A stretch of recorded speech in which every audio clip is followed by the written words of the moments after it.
What are we doing to rectify the situation? Nothing. We sit tight on our backside, satisfied. We go and make salat on Fridays and inshallah we'll go to Jannah. Inshallah we'll go to Jannah. But Jannah is not that cheap. We have made it very cheap. The examples of the prophets. They sacrificed their all. You know, at the Hajjatul Wida, the farewell pilgrimage, there were about 110,000 ashabas at the Hajjatul Wida, the last Hajj that our Nabi Kareem Sallallahu Alaihi Wasallam he performed. During the course of that sermon of his, he is telling them, he says, this message that I have given you, he said, have you received the message? And they all exclaim with one accord, most certainly thou hast. So he lifts up his eyes towards heaven.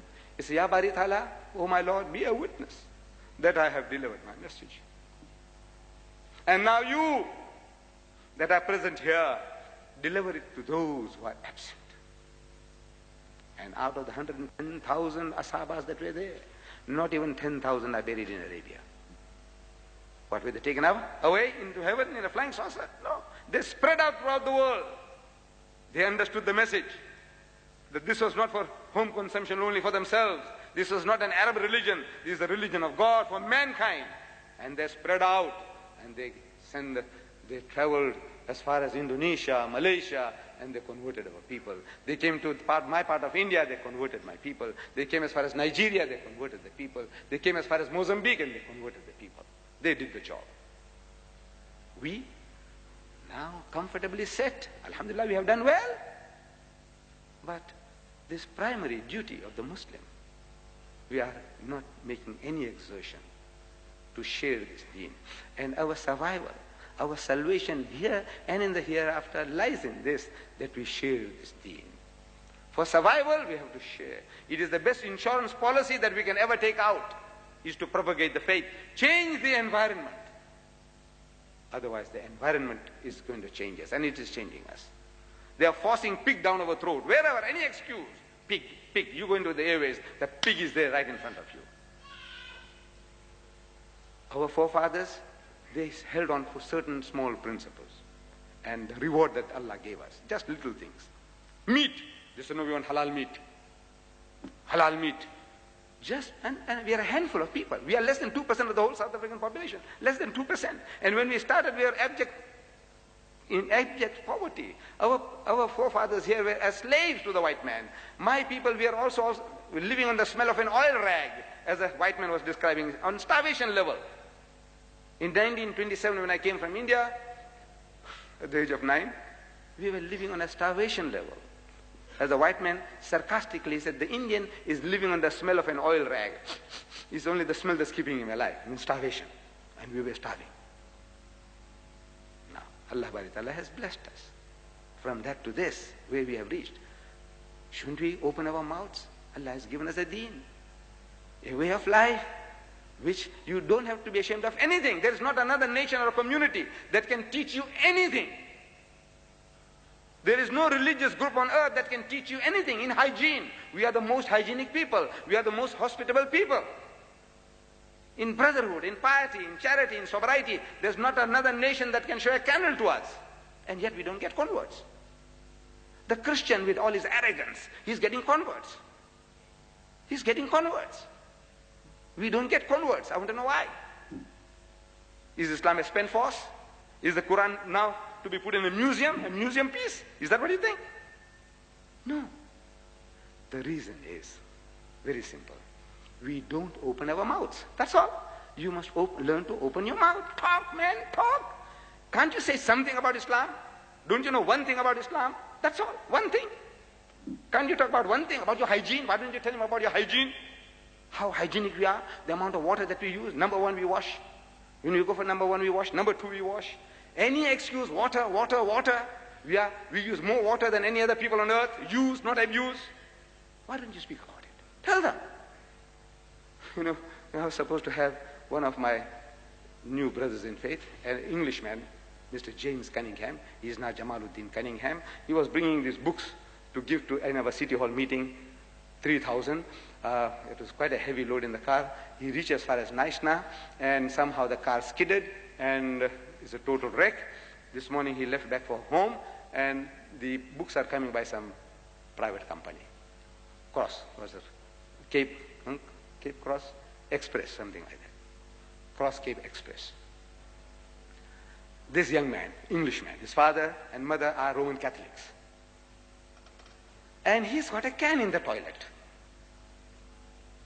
Look, beautiful things you can learn from innocent, like little children. He has a can in the toilet. The parents didn't like his conversion. He said, you can be anything. If you don't believe in God, it's all right. You become Hare Krishna, it's all right. But Muslim, it's a red rag to the bull. Because now he's going to say, drinking is bad, daddy. Gambling is wrong, daddy. So everywhere. So dancing is bad, daddy. So everywhere now this Muslim, his son is a Muslim, is going to come in the way. So he hates this young fellow. But somehow things are cooling off. But now, always, what are you doing with that can in the toilet, James? So he explained it. Again, he says, James, what are you doing with that can in the toilet? So he says, Daddy, look. He says, to wash that pan with Harpic and whatnot, 20 liters down the drain to wash the pan, but not one drop for yourself. On yourself, not one drop. Look, it's a friend. He said, not one drop you use for yourself. For the pan, what would you do? That brush and that Harpic and whatnot, killing all the germs, yes.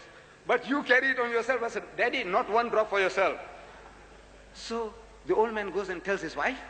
He says, James has got a point there, but I won't admit it. This is man. I said, look, isn't there anything you can talk about? Nothing. Our Nabi Kareem sallallahu alaihi wasallam, he gave us the secret of knowledge. He said, "Ballighu anni walau kana aya." Deliver the message regarding me, even if it is one verse, one fact, give it. One fact, give it. Talk about it, one thing about this, what I told you now. I said, look, this Englishman, he is converted, and his father is always wanting to know what he's doing with a can in the toilet. So this young man, I don't know how it came to him. He said, look, Daddy, he says, for the can, 10 liters, 20 liters down the drain to wash the pot, the pan. Nothing for yourself, Daddy. You don't put one drop on yourself. So he said, but he says, I won't admit it. He's telling his wife, I won't admit it. I know he's got a point there, but I won't admit it. But you can do the same. Look, there's something that you can share. May Allah Bari Ta'ala give us that tawfiq, that hidayat. And once you start doing that, Allah will fill you with knowledge. Knowledge only comes by use. You listen to me, you are being entertained, I know, you like to listen to me. And you go home and finish. Till I come back again, maybe, if I'm alive. But now, look, what little you learn, one fact, just use that. Use that. You'll be able to get the tapes, cassette tapes, from Mr. Muhammad in a week's time or so, all these lectures. Then we are making videos of this. You'll get videotapes. And maybe from tomorrow night, some of the videos that the young man was bringing will be on sale. On SABC TV, the program, we had the debate, plus so many other things there. You buy that tape. We are not out to do business. Wallah, when you listen to me, you'll know that this guy is not a businessman. He'll go bankrupt. I know I won't go bankrupt. I'm dealing business with him, you see. And with him, you can't go bankrupt. I said, look, my dear brothers and sisters, if you have a video machine, you buy one videotape, 25 rands. This also, 25 rands. This is the cheapest videotape you can buy of a program, 25 rands. And a money-back guarantee. You keep it for 30 days. You see it, you make copies if you like, and return it to us. Your money will be refunded in full, 100%. You give us 25 rands, we'll give you 25 rands back. That means it doesn't cost you a cent. Keep it for a month, see it, return it to us, and get your money back. Have you ever come across business people like that? Huh? But I know. I'm doing business with him. It works. It'll work. It'll work. It is working. So here is an offer. Get the tape, see it, show it to your friends. Call them. Say, look, man, let's come for a cup of tea. And says, put it on. So if you let the people see and then talk about what you see. What do you think? Does it make sense? So it's an indirect way of entertaining the fellow, giving him tea, and brainwashing him. Why not? The whole world is trying to brainwash us. Why shouldn't we brainwash other people? Because if we don't, we are getting brainwashed in any case. May Allah Bari Ta'ala, Mr. Chairman, and my brothers and sisters, I've taken so much of your time.